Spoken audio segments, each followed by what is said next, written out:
ধ্বংসস্তূপে পরিণত হয়েছে গাজা উপত্যকা। ইসরায়েলি হামলার মুখে অস্থায়ী শরণার্থী শিবিরগুলো এখন ফিলিস্তিনিদের শেষ আশ্রয়স্থল।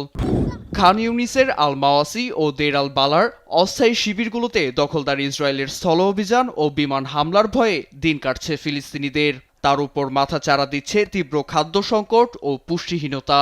এতে বিশ্ববাসীর নিন্দার মুখে ইসরায়েল মানবিক যুদ্ধবিরতির ঘোষণা দিয়ে সামরিক অভিযান বন্ধ রাখার কথা জানায়।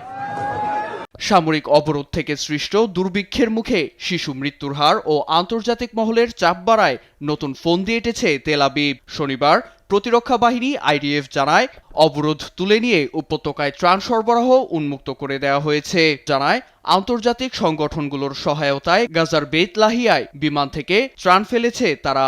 এতে রয়েছে আটা, চিনি, টিনজাত খাবারের 60টি প্যাকেজ।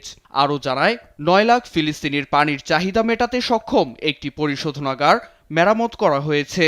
এদিকে আন্তর্জাতিক সংগঠন সহ ত্রাণ সরবরাহে ইচ্ছুক দেশগুলোকে গাজায় প্রবেশে বাধা দেয়া হবে না বলে জানিয়েছে নেতানিয়াহু বাহিনী। প্রয়োজনে মানবিক করিডোর তৈরি করে ত্রাণ সরবরাহের সময় জাতিসংঘ সহ অন্যদের নিরাপত্তা নিশ্চিত করা হবে বলেও জানিয়েছে আইডিএফ।